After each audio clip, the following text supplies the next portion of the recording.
Good morning বন্ধুরা, আদিবল ব্লগে আপনাদের সবাইকে স্বাগত। আজ 1 মে, প্রত্যেকের ছুটি দিন। তো সেই জন্য আমারও ছুটি। আমি যেহেতু মেসে থাকি, তো দুপুরের খাবারটা তৈরি করতেই হবে। তার জন্য আজকে তৈরি করে নেব সর্ষে চারাপোনার ঝাল। চলুন ভিডিওটা পুরোটা দেখি।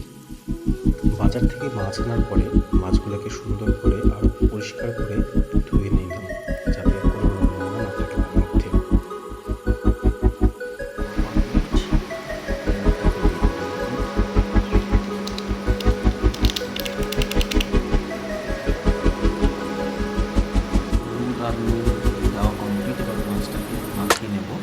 মাছে নুন হলুদ লাগানোর পরে মাখিয়ে নেওয়ার পরে সেটা কড়াইতে একটু ডুবো তেলে ভালো করে ভেজে দিচ্ছি। সেই ভিডিওটা দেখতে পাচ্ছেন। সত্যি কথা বলতে আমার একটু কড়া ভাজা মাছ খেতে ভালো লাগে, তো সেই জন্য মাছটা বেশ ছাঁকা তেলেই ভালোভাবে ভেজে নিচ্ছি, যাতে খাবার টেস্টটা বাড়ে। এই রান্নায় যে কাঁচা আনাজের দরকার সেটা হচ্ছে টমেটো, একটু পেঁয়াজ আর একটু কাঁচা লঙ্কা, এটুকুই যথেষ্ট এই রান্নাটার জন্য। রান্নাটা যেহেতু সর্ষে মাছ ঝাল, তো সর্ষে তো অবশ্যই দরকার। তো কী মশলা ব্যবহার করছি দেখিয়ে দিচ্ছি পুরোটাই একবার। সর্ষে পাউডার, হলুদ গুঁড়ো, পরিমাণ মতো লঙ্কার গুঁড়ো, সামান্য ধনের গুঁড়ো, সামান্য জিরের গুঁড়ো এবং স্বাদ মতো নুন। এই কয়েকটা মশলাই লাগছে এই উপকরণটি তৈরি করার জন্য। এবার যেই উপকরণগুলো দেখালাম সেগুলো সবকটা গরম জলে পরিমাণ মতো দিয়ে একটা পেস্ট আমি তৈরি করে নিয়েছি, যেটা আমি পরবর্তী কাজে রান্নায় মাছ ভাজা কড়াইতে বসিয়ে দিয়েছি। পেঁয়াজ, টমেটো এবং আদা রসুনের পেস্ট এরকম ছোকলা ছাড়তে শুরু করছে। তো সেগুলো আমি তুলে নিই, কারণ মুখে পড়লে সেগুলো একটু অন্যরকম লাগে। যাতে পুরো পেস্ট বা পিউরি টাইপের থাকলে অনেক বেস্ট হয়, বাট আমার কাছে এরকম টাইপের কোনো যন্ত্র নেই, যার জন্য আমি এইরকমভাবে এটা রিমুভ করে দিচ্ছি এখান থেকে।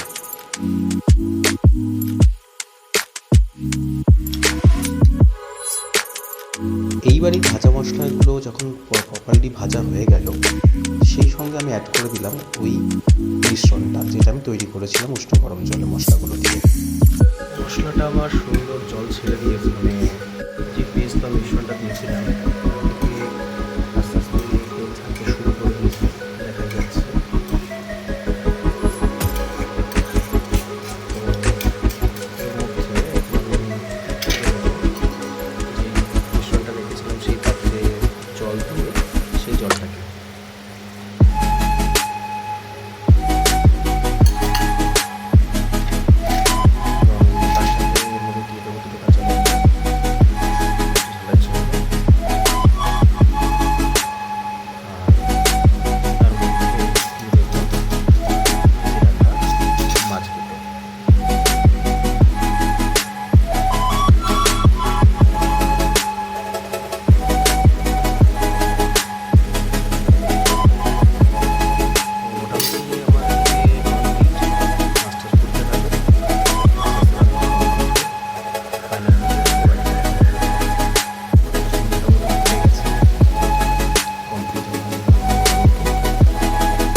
একদম সহজ সরলে কত কম উপকরণ দিয়ে একটা মাছের রেসিপি আমরা তৈরি করে দিতে পারি।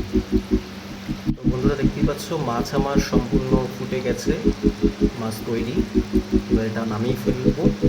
তো আশা করি যেটুকু ছোট্ট একটা প্রচেষ্টার মাধ্যমে পুরো জিনিসটা তুলে ধরলাম আপনাদের কাছে, যে কীভাবে একটা ছোট্ট রেসিপি তৈরি করে নেওয়া যায় যারা একা থাকো বাইরে। আমি যেমন একা থাকি বাইরে, সেই কারণেই আমি এই রেসিপিটা শেয়ার করলাম। বাঙালি সবসময় চায় মাছ ভাতে থাকতে, তো মাছ ভাতে থাকার জন্য তো মাছটা প্রয়োজন, এবং সেটা রান্না করা আরও বেশি প্রয়োজন, এবং সেটা হতে হবে অনেকটা মায়ের হাতের মতনই।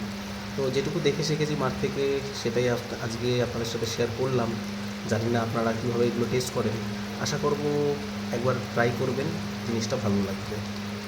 কাল থেকে এক হাতে কুটে বেটে যে জিনিসটা রান্না করলাম, তার একটা ফাইনাল লুক দেবো না, এটা তো হতেই পারে না। তো রইল বন্ধুরা, এটা হচ্ছে গিয়ে আমার সর্ষে চারাপোনার ঝাল। টেস্ট করেছি, আমি তো নিজে রান্না করে রিভিউ দেবো না। তো আমি যে জিনিসগুলো আপনার উপকরণ হিসেবে দিলাম, বা আপনারা কে কোনটা ইউজ করেন সেটা অবশ্যই একটু কমেন্টে জানাবেন, যাতে আমিও জিনিসগুলো কিছু ভুল করে থাকি সেই জিনিসটা শুধরে নেওয়ার সুযোগ করে পাবো। থ্যাংক ইউ বন্ধুরা, ভালো লাগলো একটা নতুন রেসিপি আপনাদের সাথে শেয়ার করতে পেরে। থ্যাংক ইউ, অসংখ্য ধন্যবাদ।